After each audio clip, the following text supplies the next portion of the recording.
भारतीय शेयर बाजार को एक बार फिर बड़ा झटका लगा है और इसकी वजह भारत नहीं बल्कि अमेरिका से आई एक बड़ी खबर है। सवाल यही उठ रहा है कि क्या अब विदेशी निवेशक यानी कि FIIs भारत में लौटेंगे ही नहीं और आखिर अमेरिका की तेज ग्रोथ भारत के शेयर बाजार के लिए इतनी भारी क्यों पड़ रही है। चलिए इसी को आसान भाषा में समझते हैं। दरअसल साल 2025 की तीसरी तिमाही में अमेरिका की अर्थव्यवस्था ने जबरदस्त प्रदर्शन किया।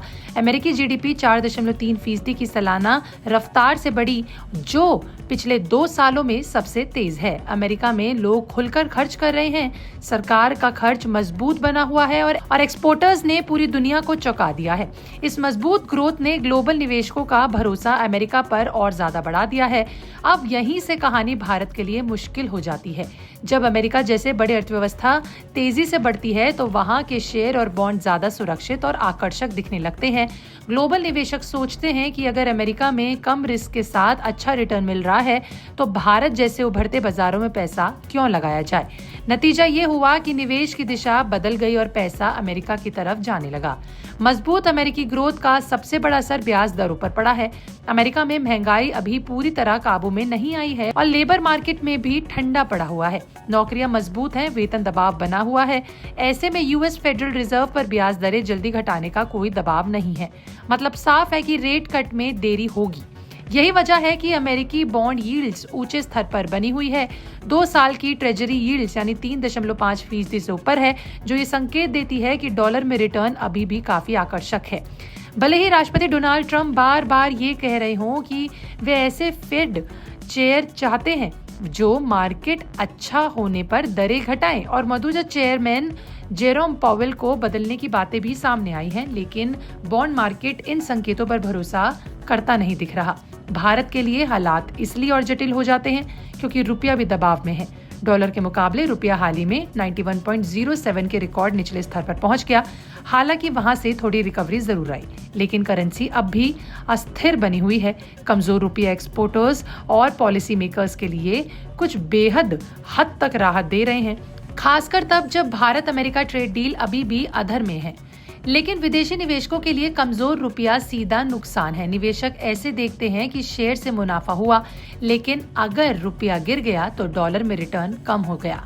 रुपया से करेंसी हेजिंग की लागत भी काफी बढ़ गई है और forward premium multi year high पर है। इसका मतलब ये है कि आगे भी बाजार में उतार चढ़ाव बना हो सकता है। भले ही रिजर्व बैंक ऑफ इंडिया यानी RBI बैकग्राउंड में हालात संभालने की कोशिश कर रहे हो, लेकिन वो भी रुपया को बहुत सख्ती से सपोर्ट नहीं करना चाहता। कमजोर रुपया एक्सपोर्ट को सपोर्ट करता है, इसलिए RBI संतुलन बनाकर चल रहा है। लेकिन ग्लोबल मार्केट्स के लिए ये एक और बड़ा वजह बन सकती है भारत में सतर्क रहने की। ट्रेड फंड्स पर भारत के लिए कुछ अच्छी खबरें जरूर हैं। हालिया ट्रेंड आंकड़े बेहतर हैं। एक्सपोर्टर्स ने नए बाजारों की तरफ रुख किया है और ट्रेड डेफिसिट भी उम्मीद से तेजी से घटा है। लेकिन सिर्फ अच्छे ट्रेड डेटा से विदेशी इक्विटी निवेशक वापस नहीं आते, खासकर तब जब शेयर बाजार का प्रदर्शन कमजोर हो। साल 2025 में अब तक भारत दुनिया के कमजोर परफॉर्मेंस करने वाले बड़े बाजारों में शामिल रहा। साथ ही रुपया भी सबसे ज्यादा गिरने वाली करेंसीज में से रहा है। कुछ रणनीतिकार मानते हैं कि REER यानी रीर के हिसाब से रुपया अब अंडर वैल्यूड है और लंबी अवधि में भारत आकर्षक बन सकता है। लेकिन फिलहाल निवेशक परफॉर्मेंस के पीछे ही भाग रहे हैं। AI और टेक सेंटर्स भी तस्वीर बदली है। कुछ समय पहले डर था कि AI बबल फूट सकता है, लेकिन ऐसा नहीं हुआ। हल्के करेक्शन के बाद अमेरिकी टेक शेयर फिर संभल गए। इससे ग्लोबल निवेशकों को अमेरिका में बने रहने का एक और मजबूत कारण मिला। वहीं भारत को हाल ही के महीनों में एंटी AI मार्केट के तौर पर देखा गया, जो उसके खिलाफ किया। घरेलू निवेशक अब तक बाजार को संभाले हुए हैं, लेकिन यहाँ भी रफ्तार धीमी है। आपको बता दें कि रिटेल निवेशक धीरे हो रहे हैं, मार्केट ब्रांड्स कमजोर हैं और ट्रेडिंग वॉल्यूम्स घट रहे हैं। ऐसे में विदेशी निवेशकों की वापसी बेहद अहम बन जाती है।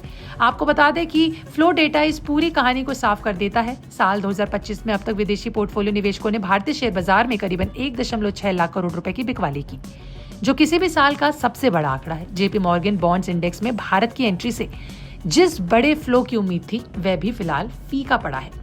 अब सवाल यह है कि FII भारत कब लौटेंगे। एक्सपर्ट्स के मुताबिक इसके लिए 4 चीजें जरूरी हैं। अमेरिका में ब्याज दरों को लेकर साफ संकेत, भारत की कंपनियों की कमाई में मजबूती और व्यापक सुधार। इसके अलावा रुपया में ज्यादा स्थिरता और बाजार के वैल्यूएशन का और आकर्षक होना। जब तक ये संकेत नहीं मिलेंगे, विदेशी निवेशकों की वापसी मुश्किल नजर आ रही है। आपका इस पर क्या कहना है? कमेंट सेक्शन में लिखकर जरूर बताइएगा। मिलते हैं अगली वीडियो में, तब तक के लिए हमारे चैनल बिस्तर को सब्सक्राइब करना बिल्कुल ना भूलें।